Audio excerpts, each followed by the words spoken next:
है प्रचंड, बोले मस्तकों के झुंड, आज जंग की घड़ी की तुम गुहार लो, मान वान शान या कि जान। मानव नेत्र में उपस्थित लेंस है, ठीक है। तो ऑप्शन है उत्तल, कोई लेंस नहीं होता, अवतल, इनमें से कोई नहीं। तो इसका जो राइट आंसर हो जाएगा आप लोग का ऑप्शन नंबर है उत्तल। मानव नेत्र में उपस्थित लेंस जो है वो उत्तल लेंस है। आपकी आंखों में जो लेंस है मेरे प्यारे बच्चों, वो आपका उत्तल लेंस की भांति काम करता है। तो ऑप्शन नंबर ए इसका बिल्कुल राइट हो जाएगा। चलिए आगे बढ़ते हैं हम लोग दूसरा नंबर सवाल में। तारों के टिमटिमाने की व्याख्या किस सिद्धांत पर आधारित है? ठीक है, तो ऑप्शन है अपवर्तन के सिद्धांत, प्रकीर्णन के सिद्धांत, वन विक्षेपण का सिद्धांत, इनमें से कोई नहीं। ठीक है, तो इसका जो राइट आंसर हो जाएगा बच्चों आप लोग का अपवर्तन के सिद्धांत। जो तारा जो टिमटिमाता है बच्चों, वो किस सिद्धांत पर आधारित है? तो अपवर्तन के सिद्धांत पर। ठीक है, तो नोट कर लेंगे। आगे बढ़ते हैं हम लोग अगले सवाल में, क्वेश्चन नंबर थर्ड में। नेत्र में किसी वस्तु का बना प्रतिबिंब होता है, तो काल्पनिक सीधा तथा छोटा, काल्पनिक उल्टा तथा बड़ा, वास्तविक उल्टा तथा छोटा, वास्तविक उल्टा तथा बड़ा। ठीक है, तो नेत्र में किसी वस्तु का जो बना प्रतिबिंब, ठीक है, जो बनता है प्रतिबिंब, वो जो बनता है बच्चों वास्तविक उल्टा तथा छोटा जो बनता है। ठीक है, तो ऑप्शन नंबर सी इसका बिल्कुल राइट हो जाएगा। चलिए आगे बढ़ते हम लोग 4 नंबर सवाल में। जो नेत्र जो नेत्र स्थित वस्तुओं को, निकट स्थित वस्तुओं को स्पष्ट नहीं देख पाता उस नेत्र में होता है। तो देखो, जो इंसान निकट वाला चीज को साफ नहीं देख पाता है लेकिन दूर वाला को क्लियर देख पाता है, तो वो कौन सा दृष्टि दोष से पीड़ित है? दूर दृष्टि दोष, निकट दृष्टि दोष, जरा दृष्टि दोष, वर्णधाता। ठीक है, तो इसका जो राइट आंसर हो जाएगा बच्चों आप लोग का ऑप्शन नंबर ए, दूर दृष्टि दोष। जो जो इंसान, जो व्यक्ति निकट की वस्तुओं को स्पष्ट नहीं देख पा रहा है तो उसको हम लोग दूरदृष्टि दोष कहते हैं, याद रखना। ठीक है, और जो दूर की वस्तुओं को स्पष्ट रूप से नहीं देख पाता है उसको हम लोग निकट दृष्टि दोष कहते हैं। थोड़ा सा उल्टा होता है, तो लॉजिक समझिए। निकट की वस्तुओं को अगर स्पष्ट रूप से नहीं देख पा रहा है तो उसको हम लोग दूरदृष्टि दोष कहेंगे, और दूर की वस्तुओं को अगर स्पष्ट रूप से नहीं देख पा रहा है तो उसको हम लोग निकट दृष्टि दोष कहेंगे। क्लियर हुआ? चलो आगे बढ़ते हैं हम लोग अगले सवाल में। 5 नंबर सवाल क्या लिखा हुआ है? श्वेत प्रकाश की किरण जब किसी प्रिज्म से होकर गुजरती है तब जो रंग सबसे अधिक विचलित होता है वह है, तो नीला, लाल, बैंगनी, नीला और लाल दोनों। ठीक है, तो इसका जो राइट आंसर हो जाएगा बच्चों आप लोग का ऑप्शन नंबर सी, बैंगनी कलर। ठीक है, आगे बढ़ते हैं हम लोग 6 नंबर सवाल में। अपने अपने लेंस की फोकस दूरी को बदलकर दूर या निकट की वस्तुओं को साफ साफ देख सकने की आंख के गुण को कहते हैं। ठीक है, तो दूरदृष्टिता, समंजन क्षमता, निकट दृष्टिता, जरा दूरदृष्टिता, दूरदर्शिता। ठीक है, तो इसका जो राइट आंसर हो जाएगा बच्चों आप लोग का ऑप्शन नंबर बी, समंजन क्षमता। अपने लेंस की फोकस दूरी को बदलकर दूर या निकट की वस्तुओं को हम साफ साफ देख पा रहे हैं, तो वो गुण कौन सा कहलाता है? तो वो जो गुण कहलाता है वो समंजन क्षमता गुण कहलाता है। ठीक है, तो याद कर लेना है। आगे बढ़ते हैं हम लोग 7 नंबर सवाल। जरा जरा दूरदर्शिता से पीड़ित व्यक्ति का उपचार किस प्रकार के लेंस से किया जाता है? तो जरा दूरदर्शिता यानी कि बच्चों इसको निकट की वस्तुओं के भी क्लियर नहीं दिख पा रहा है और दूर वाला भी दिख नहीं पा रहा है, मतलब कि निकट है ना, निकट की वस्तुओं को भी क्लियर नहीं दिख पा रहा और दूर वाला को भी क्लियर नहीं दिख पा रहा है, तो इसी को हम लोग जरा दूरदर्शिता कहते हैं। ठीक है, जरा दूरदर्शिता भी कहते हैं। लेकिन इसका जो उपचार है कैसे होता है, किस लेंस के द्वारा होता है? तो ये बायफोकल के द्वारा होता है, जिसको हम लोग द्विफोक्सी लेंस कहते हैं, जिसमें आप लोग का अवतल, ठीक है, अवतल लेंस और उत्तल लेंस दोनों लगा होता है। ठीक है, दोनों लगा होता है, इसीलिए इसको हम लोग क्या कहते हैं? द्विफोक्सी लेंस, बायफोकल। ठीक है, तो याद रखना, जरा दूरदर्शिता से जो पीड़ित व्यक्ति है उसको बायफोकल लेंस से उपचार किया जाता है। ठीक है, आगे बढ़ते हैं हम लोग अगले सवाल में, 8 नंबर सवाल में। एक स्वस्थ मानव नेत्र के लिए निकट तथा दूर बिंदु क्रमशः होते हैं। ठीक है, तो अगर एक स्वस्थ व्यक्ति है, स्वस्थ मानव है, तो उसका निकट है ना, निकट जो बिंदु है वो कितना होना चाहिए? तो वो 25 सेंटीमीटर होना चाहिए। कितना? 25 सेंटीमीटर।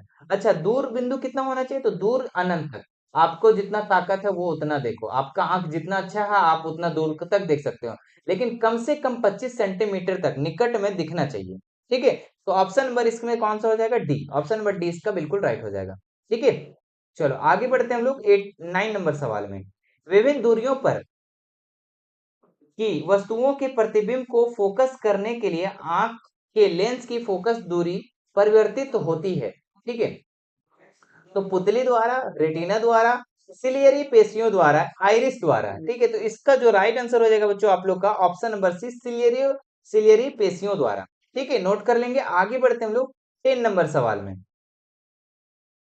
जो नेत्र दूर स्थित वस्तुओं को स्पष्ट नहीं देख पाता, मतलब कि दूर वाला क्लियर नहीं देख पाता, ठीक है, उस नेत्र में होता है। तो कौन सा दृष्टि दोष होता है बच्चों? दूर दृष्टि दोष, निकट दृष्टि दोष, जरा दृष्टि दोष या वर्धनता, ठीक है। तो इस वर्णाधनता, ठीक है। तो इसका जो राइट आंसर रहेगा बच्चों, जो दूर की वस्तुओं को स्पष्ट रूप से नहीं देख पाता है उसको हम लोग निकट दृष्टि दोष कहते हैं, और जो निकट की वस्तुओं को स्पष्ट रूप से नहीं देख पाता उसको हम लोग दूर दृष्टि दोष कहते हैं। तो दोनों को बढ़िया तरीके से आप लोग लिख लिख कर नोट कर लो, ठीक है, लिख करके याद कर लो अच्छा से, क्योंकि इसी में थोड़ा कंफ्यूज कर जाओगे, एक नंबर कट जाएगा। आगे बढ़ते हैं हम लोग अगले सवाल में। वीडियो अच्छी लग रही है बच्चों तो लाइक जरूर कर देना, ठीक है, और चैनल पे नए होंगे तो सब्सक्राइब कर ही लेना, ठीक है, और बेल आइकन बटन को भी जरूर प्रेस कर लेना ताकि हमारी नई वीडियो का नोटिफिकेशन फटाक से आप लोगों को मिल जाए। हाँ, किस दृष्टि दोष में किसी वस्तु का प्रतिबिंब रेटिना के आगे बनता है? रेटिना के आगे, निकट दृष्टि दोष में, दूर दृष्टि दोष में, जरा दूरदर्शिता में, या इनमें से कोई नहीं। तो रेटिना के जो आगे जब कब बनता है बच्चों? तो निकट दृष्टि दोष जब होता है तब रेटिना के आगे बनता है उसका प्रतिबिंब। लेकिन जब निकट दृष्टि दोष होता है, ठीक है, जब दूर दृष्टि दोष होता है तो वो प्रतिबिंब जो बनता है वो रेटिना के पीछे बनता है, ये भी याद कर लेना। तो रेटिना के आगे जब बोलेगा तो क्या लिखेंगे? निकट दृष्टि दोष, और रेटिना के जब पीछे बोलेगा तो हम लोग दूरदृष्टि दोष लिखेंगे। तो याद कर लेना है आप लोग अच्छे तरीके से। आगे बढ़ते हैं, आगे क्वेश्चन आप लोग को मिलेगा वो भी। हाँ, 12 नंबर सवाल देखो। नेत्र की समंजन क्षमता कम हो जाने से उत्पन्न होता है। तो नेत्र का समंजन क्षमता जब कम हो जाता है मेरे प्यारे बच्चों, तो निकट दृष्टि दोष उत्पन्न होता है, दूर दृष्टि दोष, जरा दृष्टि दोष, या फिर वंध्यता। तो इसका जो राइट आंसर हो जाएगा बच्चों आप लोग का ऑप्शन नंबर सी, समंजन क्षमता जो है कम हो जाने से कौन सा उत्पन्न रोग होता है बच्चों? तो जरा दृष्टि दोष, है ना। और ये इसका उपचार कैसे होता है? तो हमने जस्ट बताया बच्चों, बायफोकल के द्वारा, द्विफोक्सी लेंस के द्वारा, ठीक है। आगे बढ़ते हैं हम लोग अगले सवाल में। 13 नंबर सवाल में क्या लिखा हुआ है? चंद्रमा पर खड़े खड़े यात्री, अंतरिक्ष यात्री को आकाश प्रतीत होता है। तो चंद्रमा पर खड़े अंतरिक्ष यात्री को जो है वो आकाश जो प्रतीत होता है वो काला नजर आता है। तो ऑप्शन नंबर डी इसका बिल्कुल राइट हो जाएगा। आगे बढ़ते हैं हम लोग अगले सवाल में। श्वेत रंग कितने रंगों के मेल से बना है? ठीक है, तो 3, 4, 5, 7। तो इसका राइट आंसर हो जाएगा बच्चों आप लोग का 7, 7 कलर से मिलकर बना है। आगे बढ़ते हैं हम लोग अगले सवाल में। दृश्य दृश्य प्रकाश में किस वर्ण का तरंग दैर्घ्य अधिकतम होता है? ठीक है, तो बैगनी, लाल, नीला या पीला। ठीक है, तो इसका जो राइट आंसर हो जाएगा बच्चों आप लोग का ऑप्शन नंबर बी, लाल, है ना। लाल का तरंग दैर्घ्य सबसे अधिकतम होता है। आगे बढ़ते हैं हम लोग 16 नंबर सवाल में। इंद्रधनुष का बनना किस परिघटना पर आधारित है? ठीक है, तो प्रकाश का प्रवर्तन, प्रकाश का अपवर्तन, प्रकाश का वन विक्षेपन, इनमें से कोई नहीं। तो इसका जो राइट आंसर हो जाएगा बच्चों, इंद्रधनुष का बनना जो इसका परिघटना है प्रकाश का वन विक्षेपन, ऑप्शन नंबर सी इसका बिल्कुल राइट हो जाएगा। ठीक है, आगे बढ़ते हम लोग अगले सवाल में। जो नेत्र निकट स्थित वस्तु को साफ नहीं देख सकता उस नेत्र में होता है। तो निकट की वस्तुओं को जब साफ नहीं देख पा रहा है तो उसको हम लोग दूरदृष्टि दोष कहते हैं। तो ऑप्शन नंबर ए इसका बिल्कुल राइट हो जाएगा। ठीक है, चलो आगे बढ़ते हैं हम लोग अगले सवाल में। 18 नंबर। सूर्योदय और सूर्यास्त के समय सूर्य लाल दिखाई पड़ता है, बिल्कुल, है ना। जब आपका सूरज डूबता है और सूरज उगता है तो उस समय जो सूरज है वो लाल दिखाई पड़ता है। क्यों? क्योंकि वायुमंडल के कण क्या होते हैं? लाल रंग से बहुत अधिक परिकिरणित कर देते हैं, नारंगी रंग को बहुत अधिक परिकिरणित कर देते हैं, नीले रंग को बहुत अधिक परिकिरणित कर देते हैं, पीले रंग को बहुत कम परिकिरणित कर देते हैं। तो इसका जो राइट आंसर हो जाएगा मेरे प्यारे बच्चों, इसका जो राइट आंसर हो जाएगा आप लोगों का ऑप्शन नंबर सी, नीले रंग को बहुत अधिक परिकिरणित कर देते हैं, ठीक है, इसीलिए लाल दिखाई पड़ता है। आगे बढ़ते हम लोग अगले सवाल में 19 नंबर में। किसी कोलायडी विलयन में निलंबित कणों से प्रकाश के प्रकीर्णन को कहा जाता है। ठीक है, वायुमंडलीय प्रभाव, किंडल प्रभाव, टिंडल प्रभाव, क्विंटल प्रभाव। ठीक है, तो इसका जो राइट आंसर हो जाएगा मेरे प्यारे बच्चों, इसका सी नंबर, टिंडल प्रभाव। ठीक है, किसी कोलाइडी विलयन में निलंबित कणों से प्रकाश का प्रकीर्णन को क्या कहा जाता है? तो टिंडल प्रभाव कहा जाता है। आगे बढ़ते हम लोग 20 नंबर सवाल में। सामान्य मानव नेत्र को दूर बिंदु, ठीक है, अभी निकट बिंदु भी हम बताए थे, ठीक है, क्या बताए थे? निकट बिंदु भी बताए थे और अभी हम दूर बिंदु भी बताए थे। जल्दी से बता दो बच्चों। ठीक है, निकट बिंदु कितना बताए थे हम? 25 सेंटीमीटर। ठीक है, याद रखना, कंफ्यूज नहीं होना। और जब दूर बिंदु कहेगा, क्या कहेगा? दूर बिंदु कहेगा बच्चों, तो वो अनंत होगा। क्या लिखोगे? अनंत। ठीक है, अन अनंत। ठीक है, अनंत। ठीक है, याद रखना इस चीज को। ठीक है, तो यहाँ पे आपको क्या बोल रहा है? सामान्य मानव नेत्र का दूर बिंदु, तो ये अनंत पर होता है, तो ऑप्शन नंबर डी इसका बिल्कुल राइट हो जाएगा। ठीक है, चलो आगे देखते हैं हम लोग 21 नंबर सवाल। निकट दृष्टि दोष वाले व्यक्ति के चश्मों में होता है। ठीक है, निकट दृष्टि दोष यानी कि दूर वाला उसको क्लियर नहीं दिखाई दे रहा है, यानी कि उसको दूर वाला जो है वो क्लियर नहीं दिखाई दे रहा है। ठीक है, लेकिन निकट वाला क्लियर दिखाई दे रहा है। तो निकट दृष्टि दोष वाले को व्यक्ति को कौन सा चश्मा पहनना चाहिए? उत्तल लेंस, अवतल लेंस, बेलनाकार लेंस, इनमें से कोई नहीं। ठीक है, तो मेरे प्यारे बच्चों, मेरा जो है, ठीक है, मैं भी चश्मा पहनता हूँ और मेरा निकट दृष्टि दोष है। कम से कम मेरा सोच करके आपको याद कर लेना है। सर को निकट दृष्टि दोष है और वो जो है अवतल लेंस का प्रयोग करते हैं। ठीक है, तो इतना याद रखना। ठीक है, निकट दृष्टि दोष वाले व्यक्ति अवतल लेंस का प्रयोग करके इसका उपचार करते हैं और दूर दृष्टि दोष वाले व्यक्ति उत्तल लेंस का प्रयोग करके उपचार करते हैं। तो याद रखना। ठीक है, सर को निकट दृष्टि दोष है और उनको अवतल लेंस का प्रयोग करते हैं। ठीक है, चलो इतना तो मेरे सोच करके कम से कम याद रखो जी। ठीक है, चलो एग्जाम में मुझे तो एक बार याद करोगे। ठीक है, आगे बढ़ते हैं हम लोग। मानव नेत्र के किस भाग पर किसी वस्तु का प्रतिबिंब बनता है? कॉर्निया, परितारिका, पुतली, रेटिना या दृष्टिपटल? तो रेटिना या दृष्टिपटल, ऑप्शन नंबर डी इसका बिल्कुल राइट हो जाएगा। बहुत इंपॉर्टेंट है। ठीक है, बहुत बार पूछा गया सवाल है। निम्न में से किस दृष्टि दोष में नेत्र के क्रिस्टलीय लेंस धुंधला अपारदर्शी हो जाता है? ठीक है, तो निकट दृष्टि दोष में, मोतियाबिंद में, दीर्घ दृष्टि में, जरा दृष्टि, दूर दृष्टिता में। ठीक है, तो इसका जो राइट आंसर हो जाएगा बच्चों मोतियाबिंद में। मोतियाबिंद में क्या होता है ना, क्रिस्टलीय लेंस जो होता है वो धुंधला हो जाता है। ठीक है, तो ऑप्शन नंबर बी इसका बिल्कुल राइट हो जाएगा। आगे बढ़ते हैं हम लोग अगले सवाल में।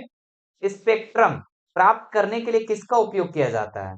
तो कांच की सिल्ली, और आवर्तल दर्पण, अवतल दर्पण है, यहाँ अवतल अवतल लिखा गया है ना, अवतल दर्पण, उत्तल लेंस या प्रिज्म। ठीक है, तो स्पेक्ट्रम जो प्राप्त करने के लिए किसका उपयोग किया जाता है मेरे प्यारे बच्चों? तो इसका जो प्रिज्म का उपयोग किया जाता है, तो ऑप्शन नंबर डी इसका बिल्कुल राइट हो जाएगा। 25 नंबर देखो। स्पेक्ट्रम में किस रंग की किरण का विचलन झुकाव कम होता है? ठीक है, तो ऑप्शन है लाल, हरा, पीला, बैंगनी। ठीक है, तो इसका जो राइट आंसर हो जाएगा आप लोग का ऑप्शन नंबर ए। ठीक है, लाल। आगे बढ़ते हैं हम लोग अगले सवाल में।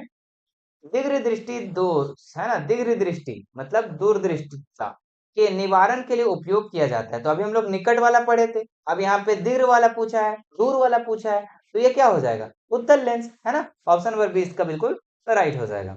चलिए आगे बढ़े। निकट वाले में आपको अवतल लेंस करना है और दूर वाले में उत्तल लेंस। प्रिज्म से प्रकाश की कौन सी परिघटना घटती है? ठीक है, तो प्रवर्तन, अपवर्तन, वन विक्षेपण, इनमें से कोई नहीं। तो इसका जो राइट आंसर हो जाएगा बच्चों आप लोग का ऑप्शन नंबर से वन विक्षेपण। ठीक है, प्रिज्म से प्रकाश की कौन सी परिघटना घटती है? तो वन विक्षेपण। प्रकाश की किस रंग का तरंग दैर्घ्य सबसे कम होता है? बैगनी, हरा, लाल, कोई नहीं। ठीक है, तो इसका जो राइट आंसर हो जाएगा आप लोग का ऑप्शन नंबर ए, बैगनी। प्रकाश के किस रंग का तरंग दैर्घ्य सबसे कम होता है? तो बैगनी कलर का। और सबसे अधिक ये कमेंट करके बता दो, हम ऊपर बता चुके हैं आप लोग को। आकाश का रंग नीला प्रतीत होता है, कैसे नीला होता है? प्रकाश के प्रवर्तन के कारण, प्रकाश के प्रकीर्णन के कारण, प्रकाश के अपवर्तन के कारण, इनमें से कोई नहीं। ठीक है, तो इसका जो राइट आंसर हो जाएगा प्रकाश के प्रकीर्णन के कारण, ऑप्शन नंबर बी इसका बिल्कुल राइट हो जाएगा। आगे देखते हैं हम लोग। आंख व्यवहार होता है। ठीक है, आंख कैसा व्यवहार होता है? अवतल दर्पण की तरह, उत्तल लेंस की तरह, समतल दर्पण की तरह, इनमें से कोई नहीं। तो इसका जो राइट आंसर हो जाएगा उत्तल लेंस की तरह। ठीक है, ऊपर भी हम बता दिए थे। आंखों में जो किस किस लेंस के भांति काम करता है बच्चों, किस कैसा व्यवहार करता है? तो उत्तल लेंस की तरह काम करता है। ठीक है, आपके आंख में कौन सी लेंस होती है? तो आपको याद रखना है उत्तल लेंस। एक साधारण प्रिज्म कितने सतहों से घिरा होता है? तो ये 5 सतहों से घिरा होता है, ऑप्शन नंबर सी इसका राइट हो जाएगा। आगे देखिए 32 नंबर सवाल। यदि किसी वस्तु का प्रतिबिंब रेटिना के पीछे बनता है तो वह व्यक्ति किस दृष्टि दोष से पीड़ित है? अभी हमने बताया था बच्चों रेटिना के आगे वाला, अब रेटिना के पीछे वाला भी आ गया है ना। तो दूर दृष्टि दोष, निकट दृष्टि दोष, जरा दूरदृष्टिता दर्शिता, इनमें से कोई नहीं। ठीक है, तो इसका जो राइट आंसर हो जाएगा ऑप्शन नंबर ए, दूर दृष्टि दोष। ठीक है, जब भी प्रतिबिंब रेटिना के पीछे बनेगा। ठीक है, देखो इधर ध्यान दो, जो चीज हम बोलेंगे ट्रिक से याद रखो, ठीक है। जब ये रेटिना के पीछे हो गया, ठीक है, ये आपका पीछे हो गया इधर, ठीक है, पीछे, और ये आपका आगे हो गया, ए लिख देते हैं, ठीक है, ये आगे हो गया।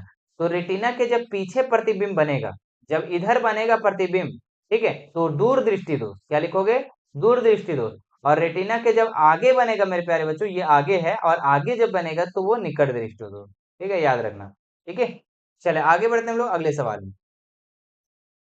37 नंबर सवाल, किसी माध्यम में छोटे छोटे कणों का निलंबन क्या कहलाता है, को कहा जाता है, ठीक है। तो ऑप्शन है कोलाइड, पुंज, प्रकाश, इनमें से कोई नहीं, ठीक है। इसका जो राइट आंसर हो जाएगा ऑप्शन नंबर 1 कोलाइड, ठीक है। किसी माध्यम में छोटे छोटे कण के निलंबन को क्या कहा जाता है, तो कोलाइड कहा जाता है। आगे बढ़ते हैं हम लोग, नेत्र गोलक का व्यास लगभग कितना होता है, तो 2.3 सेंटीमीटर, 2.4 सेंटीमीटर, 3.3 सेंटीमीटर, 3.4 सेंटीमीटर, ठीक है। तो इसका जो राइट आंसर हो जाएगा ऑप्शन नंबर ए, ठीक है, 2.3 सेंटीमीटर, ऑप्शन नंबर ए इसका राइट हो जाएगा। आगे बढ़ते हैं हम लोग बच्चों, ठीक है। विद्युत सिग्नल कौन उत्पन्न करता है, ठीक है। तो परितारिका, प्रकाश, सुग्राही, पुतली, इनमें सभी, ठीक है। तो इसका जो राइट आंसर हो जाएगा आप लोग का ऑप्शन नंबर बी, प्रकाश सुग्राही, ठीक है। विद्युत सिग्नल कौन उत्पन्न करता है, तो प्रकाश सुग्राही करता है, ठीक है। तो बच्चों अभी हम इस वीडियो को यहीं तक क्लोज करते हैं, ठीक है। आज हम लोग 35 क्वेश्चन को कंप्लीट किए हैं, ठीक है, क्योंकि वीडियो काफी लंबा हो जा रही है, ठीक है, और 70 प्लस का हम लोग का टारगेट था, ठीक है। तो ये 35 जो क्वेश्चन किए हैं हम लोग 1 से लेके 35 तक का सवाल, ये आपको भाग 1 मिल जाएगा, ठीक है।